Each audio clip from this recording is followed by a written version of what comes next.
एक drug dealer पैसों के चक्कर में फंस जाता है। ये पैसे उसे इंश्योरेंस से मिलने वाले थे। उसने किलर हायर किया, पर इस किलर को एज अ कोलैटरल कुछ चाहिए था, तो अपनी सिस्टर को कोलैटरल रख देता है। अब आगे क्या होगा ये हम आज की हमारी मूवी किलर जो ये 2011 की एक थ्रिलर हॉलीवुड मूवी में देखेंगे।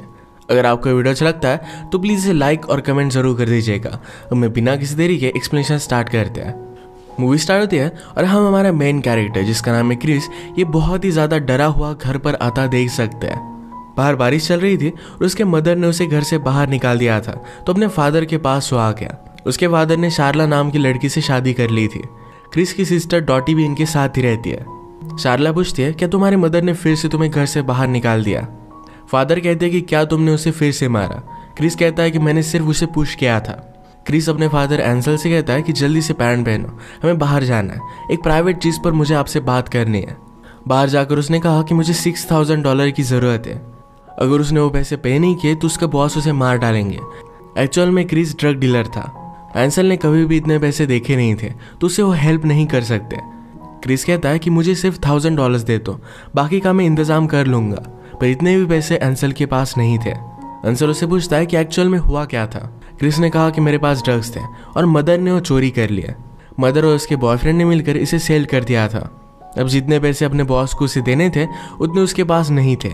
इसी वजह से अपनी मदर के साथ उसका झगड़ा हुआ था। मदर के बॉयफ्रेंड का नाम है रेक्स। क्रिस अपने फादर से कहता है कि अगर आपको $15,000 मिल सके तो आप क्या करोगे। एंसल ने कहा कि मैं कुछ भी सेल नहीं करने वाला। क्रिस कहता है कि मैं एक पुलिस ऑफिसर को जानता हूँ जिसका नाम है जो। ये अपने फ्री टाइम में लोगों को मारने का कॉन्ट्रैक्ट लेता है। वो खुद पुलिस ऑफिसर है, तो इस वजह से उस पर कोई भी शक नहीं करता। मदर के नाम पर एक पॉलिसी है जिसकी वर्थ $50,000 है। इसकी नॉमिनी डॉटी है, क्रिस की सिस्टर। अगर वो मदर को मार डालते हैं तो पैसे उनके हो जाएंगे। एंसल इस बात को लेकर डर रहा था, पर क्रिस कहता है कि जो एक प्रोफेशनल है वो सब कुछ ठीक कर देगा। वो इस काम के $20,000 लेगा और बाकी $30,000 हम रख लेंगे। एंसल ने कहा कि पैसों के 4 हिस्से पड़ेंगे, डॉटी, तुम्हारी स्टेप मदर, तुम और मैं। इस बात के लिए भी क्रिस मान जाता है। क्रिस ने कहा कि ये डॉटी के लिए भी सही होगा। उसे कॉलेज जाना था और अब वो जा पाएगी। ये जब दोनों गाड़ी में बात कर रहे थे तो डॉटी स्लीप वॉकिंग करते हुए बाहर आ गए। वो थोड़ी सी एबनॉर्मल टाइप थी और अब तक उसका कोई भी बॉयफ्रेंड नहीं था। सब उसके लिए परेशान थे। घर में आने के बाद डॉटी कहती है कि मदर को मारने का आइडिया बहुत ही अच्छा है। इसके बाद वो सोने के लिए चली गई। अब नेक्स्ट सीन में किलर जो हमसे इंट्रोड्यूस होता है वो इनसे मिलने के लिए घर पर आया। क्रिस और एंसल काम कर रहे थे तो डॉटी घर पर अकेली ही थी। वो मूवी देखते हुए कराटे की प्रैक्टिस कर रही थी। जो कहता है कि अगर तुम चाहो तो मैं तुम्हें सिखा सकता हूँ। अपने मीटिंग के बारे में उसने उससे बात की। डॉटी उससे बात करने लगती है, पूछती है क्या तुम टीवी में जैसे डिटेक्टिव दिखाए जाते हैं वैसा ही कुछ काम करते हो। जो ने कहा कि मैं एक्चुअल डिटेक्टिव हूँ। वो क्यूरियस थी कि क्या जो ने कभी किसी को शूट किया है। जो कहता है कि जिन लोगों को मैंने मारा है तुम उन्हें नहीं जानती। वो बहुत ही मिस्टीरियस और डेंजरस था। थोड़ी देर में क्रिस ने जो को कॉल किया और वो कहता है कि हम जरा काम पर हैं, तुम यही आकर हमसे बात करो। वहाँ पर पीछे एक शांत जगह थी जहाँ पर वो बात कर सकते थे। क्रिस कहता है कि मेरी मदर को मारना बहुत ही ज़रूरी है, पर ये काम मैं नहीं कर सकता। जो कहता है कि मुझे इन सब बातों में कोई भी इंटरेस्ट नहीं है, हम काम की बात करते हैं। मैं जो भी काम करूँगा इसके मुझे $25,000 लगेंगे। क्रिस ने सिर्फ 20,000 बोले थे, तो एंसल को थोड़ी प्रॉब्लम थी, पर फिर भी इस बात के लिए मान जाते हैं। जो कहता है कि मुझे सारे पैसे एडवांस में चाहिए। तुम्हारी मदर का मुझे पूरा शेड्यूल दोगे और उसी के हिसाब से मैं उसे मार डालूंगा। इस काम में मेरे कुछ रूल्स हैं। अगर इन्वेस्टिगेशन हुई और पुलिस तुम पर शक करते हैं और इसमें अगर तुमने मेरा नाम ले लिया तो मैं सब लोगों को मार डालूंगा। वो फिर अपना एडवांस मांग रहा था। क्रिस कहता है कि मेरे पास कुछ भी एडवांस नहीं है। एक्चुअल में मदर को मारने के बाद ही पॉलिसी के पैसे हमें मिलेंगे और हम वो तुम्हें पे कर देंगे। जो कहता है कि इस तरीके से मैं काम नहीं करता। इसके बाद वो यहाँ से जाने लग जाता है और बाहर उसने डॉटी को खेलता हुआ देखा। थोड़े टाइम में उसे लाइक करने लग गया था। जो क्रिस से कहता है कि हम एक अलग डील कर सकते हैं, जब तक काम नहीं हो जाता तब तक तुम्हारी सिस्टर तुम मुझे दे दो एज ए कोलैटरल। इसके बाद वो चला गया। एंसल कहता है कि हमें उसकी क्या ज़रूरत है, हम खुद मर्डर कर लेंगे। क्रिस ने कहा कि हमसे छोटी छोटी चीज़ें सही से हो नहीं पाती और हम मर्डर क्या करेंगे।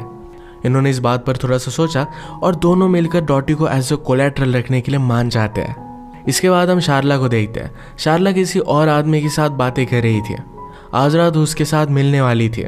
शार्ला को उस आदमी के साथ अफेयर चल रहा था और उन दोनों के न्यूड फोटोज भी उसके पास थे। थोड़ी देर में शारला से मिलने के लिए डॉटी आ जाती है। शारला को भी सारे प्लान के बारे में पता था। उसे पता था कि डॉटी को एज अ कोलेट्रल रखा गया है। वो डॉटी से कहती है कि आज शाम हमारे यहाँ पर एक गेस्ट आने वाला है, उसके लिए बहुत ही अच्छे से तुम रेडी हो जाना। उसे नया ड्रेस बाय करने के लिए कुछ पैसे देती है। शारला ने पूछा कि क्या तुम्हारा कभी कोई बॉयफ्रेंड था? डॉटी ने कहा कि जब मैं स्कूल में थी तो मेरा एक बहुत ही अच्छा फ्रेंड था। हमारा प्यार एक प्योर लव था, हमने कभी भी एक दूसरे को टच नहीं किया था। थोड़ी देर में यहाँ पर एंसल भी आ गया और शारला एंसल से बात करती है। उसने कहा कि डॉटी को इन सब चीज़ों में कोई भी एक्सपीरियंस नहीं है, वो कभी भी एक्चुअल डेट पर नहीं गए, हम ऐसा कैसे कर सकते हैं। एंसल को इस बात से ज़्यादा कुछ भी फर्क नहीं पड़ा। वो फिर जाकर डॉटी के लिए एक अच्छा सा ड्रेस बाय करते हैं। ये ड्रेस डॉटी ने एंसल को दिखाया और वो कहती कि मुझे इसमें अनकंफर्टेबल लग रहा है। एंसल कहता है कि लड़कों को ऐसी ही ड्रेस पसंद आती है। डॉटी ये पहनने के लिए मना करती है तो एंसल उस पर बहुत ही ज़्यादा गुस्सा हो गया। इन दोनों में झगड़ा बहुत ही बढ़ चुका था। तभी क्रिस घर पर आया। वो डॉटी को बचा लेता है। उसे कहा कि उसे जो भी कंफर्टेबल लगे यही उसे पहनना चाहिए। शाम में जो घर पर आ जाता है तो सारे लोग घर से बाहर निकल गए। इसी के पैरेलल में हम देखते हैं कि शारला का जिस आदमी के साथ अफेयर चल रहा था आज जरा तो उसके साथ एक मोटेल में मिली। जो के आने के बाद डॉटी अपने रूम में जाकर रो रही थी। उससे कहती है कि मैं बाहर नहीं आना चाहती। जो कहता है कि तुम्हें अपना जितना टाइम चाहिए उतना तुम ले सकती हो। उसे कंफर्टेबल फील कराने के लिए उसे एक स्टोरी सुनाता है। ये सुनने के बाद चेंज कर वो बाहर आ गए। जो ने डॉटी के लिए कुछ फ्लावर्स लाए थे जो उसे बहुत पसंद आते हैं। ड्रेस के साथ जो भी इंसिडेंट हुआ था इसके बारे में डॉटी ने उसे बता दिया। जो कहता है कि मैं तुम्हें उस ड्रेस में देखना चाहता हूँ। इस बात को इग्नोर करती है। जो ने पूछा क्या तुम मुझ पर ट्रस्ट करते हो? डॉटी ने कहा कि नहीं करती। जो कहता है कि ये भी बात सही है। इसके बाद ये दोनों अपना डिनर स्टार्ट करते हैं। डॉटी पूछती कि तुम मेरी मदर को कैसे मारोगे? जो ने कहा कि डिनर के वक्त हमें इन सब चीज़ों को लेकर बात नहीं करनी चाहिए। डॉटी कहती है मैं मेरी फैमिली में सिर्फ अपने ब्रदर से ही प्यार करती हूँ। जब मदर और फादर का डिवोर्स हुआ था तो उसने मुझे बहुत सपोर्ट किया था। एक रात वो मेरे पास आकर सो गया था और उस रात के बारे में हमने कभी भी बात नहीं की। जो इन सब बातों को स्टॉप करता है और कहता है कि जाओ और जाकर वो ड्रेस पहन कर आओ। वो रूम में जा रही थी तो उसने उसके सामने ही ड्रेस पहनने के लिए कहा। इसके बाद वो उसके साथ इंटीमेट हो जाता है। अगले दिन हम देखते हैं कि क्रिस के पास $1000 थे। ये सारी मैच उन $1000 की वजह से स्टार्ट हुई थी। ये पैसे लेकर वो घोड़ों की रेस में लगा देता है। वो कुछ पैसे कमाना चाहता था ताकि अपनी सिस्टर को जो से वो छुड़ा ले। ये रेस भी वो हार जाता है। जैसे ही वो बाहर निकला तभी उसके बॉस के आदमी उसका पीछा करने लग गया। वहाँ से भागने की बहुत कोशिश करता है। अलग अलग जगह पर वो छुपा पर फाइनली उसे वो ढूंढ ही लेते हैं। उसका बॉस उसके पास आ गया। वो उसे कहता है कि लास्ट संडे पर हमारे यहाँ पर पार्टी थी, तुम आए क्यों नहीं? मेरी डॉटर तुम्हारा वेट कर रही थी। बॉस क्रिस के साथ बहुत ही फ्रेंडली था पर जब वो वहाँ से चला जाता है तो बॉस के आदमी क्रिस को बहुत मारते हैं। ऐसी बुरी हालत में रात में क्रिस घर पर आया। सब मिलकर उसका ख्याल रखते हैं। अगले दिन क्रिस जो से मिलने के लिए आता है। उसने पूछा तुम मेरी मदर को मार नहीं रहे और मेरी सिस्टर का फ़ायदा उठा रहे हो। जो कहता है कि अगर तुम चाहते हो कि ये काम मैं ना करूँ तो मैं यहाँ से चला जाऊँगा। वैसे भी आज रात में तुम्हारी मदर को मारने वाला था। क्रिस कहता है कि तुम कभी भी काम करो पर मेरी सिस्टर को छोड़ दो। जो ने कहा कि जब तक मुझे पैसे नहीं मिल जाते तब तक मैं यहाँ से नहीं जाने वाला। अगर तुम्हें काम मुझसे नहीं करवाना चाहते तो अभी बोल दो। पर क्रिस कुछ भी बोल नहीं पाता। उसे भी इन पैसों की बहुत ज़्यादा ज़रूरत थी। पूरे दिन क्रिस इन सब बातों के बारे में बहुत सोचता है और रात में वो जो के पास आ गया। उसे कहता है कि अब ये काम मत करो। जो कहता है कि मेरे साथ चलो। क्रिस ने जो भी डॉटी के साथ किया था इस बात को लेकर उसे बहुत ही ज़्यादा बुरा लग रहा था। वो कहता है कि मुझे अब इन सब चीज़ों से दूर चले जाना चाहिए। जो उससे ज़्यादा कुछ बात नहीं करता और क्रिस की मदर जहाँ पर काम करती थी वहीं पर उसे वो लेकर आता है। मदर की गाड़ी के पास हो गए और जो ने डिक्की खोली तो मदर की डेड बॉडी उसमें ही थी। पेट्रोल की टैंक से उन्होंने कुछ पेट्रोल बाहर निकाल दिया और उसे आग लगा देते हैं। डेड बॉडी निकाल कर उन्होंने फ्रंट सीट पर रख दी थी। सबको लगेगा कि एक्सीडेंटल डेथ थी। अगले दिन क्रिस डॉटी के साथ बात करता है। कहता है कि तुम्हें पता है कि सब कुछ क्या चल रहा है। अगर मेरे पास कुछ अलग चॉइस होती तो मैं वही करता। आज एंसल और शारला ये दोनों वाइफ के लॉयर से मिलने के लिए गए थे। वसीयत पढ़ी जाती है और इस बात से एंसल बहुत ही ज़्यादा अपसेट था। एंसल उसे मारकर पूछता है कि पॉलिसी की नॉमिनी डॉटी है, इसके बारे में तुम्हें किसने बताया था? क्रिस ने कहा कि मदर के बॉयफ्रेंड ने। एंसल कहता है कि एक्चुअल में नॉमिनी डॉटी नहीं तो तुम्हारे मदर का बॉयफ्रेंड ही था और उसी ने यह सब प्लान किया था। सब लोग क्रिस पर बहुत ही ज़्यादा गुस्सा हो जाते हैं। जो के बारे में भी क्रिस को मदर के बॉयफ्रेंड ने बताया हुआ था। अब उसकी मदर का फ्यूनरल है, तो क्रिस को कहता है कि डॉटी को लेकर वहाँ पर पहुँच जाना। क्रिस ने डॉटी से कहा कि मुझसे बहुत बड़ी गलती हो गई, अब हमें यहाँ से चले जाना चाहिए। हम दोनों एक नई सिटी में जाते हैं और वहाँ पर एक नई लाइफ स्टार्ट करेंगे। डॉटी कहती है कि मुझे लास्ट टाइम जो से मिलना है। क्रिस इस बात से उसे मना करता है, तो डॉटी उसके साथ आने के लिए मानती नहीं। क्रिस कहता है कि ठीक है, तुम एक बार उससे मिल लो, रात में मैं तुम्हें लेने के लिए आऊँगा और मेरे साथ तुम आ जाना। इसके बाद फ्यूनरल होता है। डॉटी ने सारी सिचुएशन के बारे में जो को बता दिया था। हम फिर जो को मदर के बॉयफ्रेंड को पकड़ता हुआ देख सकते हैं। पैरेलल में क्रिस ने अपनी सेफ्टी के लिए गन बाय कर ली। रात में डिनर के वक्त जो घर पर ही था। शार्ला कहती कि मुझे पता था कि क्रिस कुछ ना कुछ तो गड़बड़ कर ही देगा। इस बात से जोक को शार्ला पर शक चला जाता है। वो कहता है कि तुमने ये बात क्यों कही, क्या तुम इन सब में इन्वॉल्व थी? शार्ला कहती कि मुझे कुछ पैसे मिलने वाले थे। शार्ला कहती रेक्स भी इडियट है और उसने क्रिस को भी बेवकूफ़ बना दिया। रेक्स मदर के बॉयफ्रेंड का नाम था, तो जो को लगता है कि इन सब के बारे में शार्ला को कुछ ना कुछ तो पता था।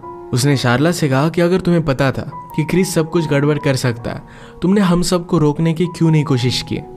इन सब में तुम भी रिस्पॉन्सिबल हो, क्योंकि तुम्हें भी पैसे मिलने वाले थे।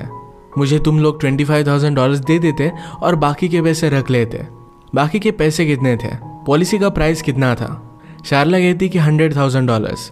पॉलिसी सिर्फ $50,000 की थी, तो जो इस बात को पकड़ लेता है। जो ने कहा कि अगर एक्सीडेंटल डेथ हो जाती है तो पॉलिसी के पैसे डबल हो जाते हैं, और शार्ला को इस बारे में पता था। शार्ला कहती है कि मुझे इन सब बातों के बारे में नहीं पता, ये सिर्फ मेरे मुंह से निकल गया। तुम्हारे पास क्या प्रूफ है? शार्ला का जिस आदमी के साथ अफेयर चल रहा था वो आदमी रेक्स ही था, क्रिस के एक्चुअल मदर का बॉयफ्रेंड। उन दोनों ने मिलकर ये प्लान किया था। जो ने जब रेक्स को पकड़ा तो शार्ला और रेक्स की न्यूड फोटोज उसे मिल गई थी और सारी चीज़ें उसने फिगर आउट कर ली थी। ये फोटो जो एंसल को दिखाता है, तो एंसल भी इस बात से बहुत ही ज़्यादा गुस्सा हो गया। पॉलिसी के $100,000 का चेक अब जो के पास था, पर रेक्स उसे पैसे देने के लिए मना कर रहा था। दूसरा कोई भी इन पैसों को निकाल नहीं सकता, पर जो और रेक्स में इन दोनों में फाइट हो गई। इस वजह से जो ने उसे मार दिया था। शार्ला जो पर ही गुस्सा हो गई थी, तो जो उसे बहुत मारता है। उसने उसे ज़बरदस्ती भी की। जो ने कहा कि मुझे तुम दोनों की मदद चाहिए। आज रात क्रिस यहाँ पर आकर मुझे मारने की कोशिश करेगा। वो डॉटी को उसके साथ लेकर जाना चाहता है। जो बहुत ही डेंजरस था, तो एंसल उसे हेल्प करने के लिए मान जाता है। जो ने शार्ला को डिनर टेबल रेडी करने के लिए कहा। थोड़ी देर में क्रिस घर पर आ गया। जो कहता है कि चलो अब हम सब डिनर करेंगे। मेरे काम के मुझे पूरे पैसे नहीं मिले, तो डॉटी अब हमेशा के लिए मेरी हो जाएगी। वैसे भी हम दोनों एक दूसरे से प्यार करने लग गए और अब शादी करने वाले हैं। इस बात की वजह से क्रिस बहुत ही ज़्यादा गुस्सा हो गया। वो डॉटी से कहता है कि जल्दी से अपना सामान पैक करो और हम यहाँ से चले जाएंगे। डॉटी उन दोनों में कंफ्यूज हो गई थी। जो और क्रिस फाइट करने लग जाते हैं और क्रिस ने गन निकाल ली। ये दोनों एक दूसरे को बहुत मारते हैं। फाइनली जो क्रिस को मार ही डालने वाला था। इस काम में एंसल भी जो को हेल्प कर रहा था। इस बात से डॉटी बहुत ही ज़्यादा डिस्टर्ब हो जाती है। उसने गन लेकर इधर उधर गोली चलाई और सब लोग स्टॉप हो गए। वो गुस्से में क्रिस और अपने फादर एंसल को गोली मार देती है। उन्हीं की वजह से ये सब हुआ था। उन दोनों ने मिलकर डॉटी का सौदा किया था, तो इस वजह से उसने उनसे बदला लिया। फाइनली वो जो से कहती कि मैं प्रेग्नेंट हूँ। इसके बाद उसने ट्रिगर दबा दिया। उसने रियलाइज़ किया था कि जो ने भी सिर्फ उसका फ़ायदा उठाया। अब सिर्फ शार्ला बची थी, तो उसे भी वो मार डालेगी। पर जब वो जो को मारती है तभी मूवी एंड हो जाती है। डॉटी जैसी भी थी, पर वो स्मार्ट थी और अपना ख्याल रख सकती थी। लोगों ने जिस तरीके से उसे यूज़ किया, ये बात उसे थोड़ी सी भी अच्छी नहीं लगी और फाइनली अपना बदलाव ले लेती है। अगर आपको एक्सप्लेनेशन अच्छा लगा तो प्लीज़ इसे लाइक और कमेंट ज़रूर कर दीजिएगा। बहुत सारी मूवीज़ लेकर आता रहता हूँ, तो प्लीज़ इस चैनल को सब्सक्राइब कर दीजिए और बेल नोटिफिकेशन आइकॉन दबाना मत भूलिएगा। हम फिर से मिलेंगे और एक नई मूवी के साथ। तब तक के लिए थैंक यू और आप अपने आप का ख्याल रखिए।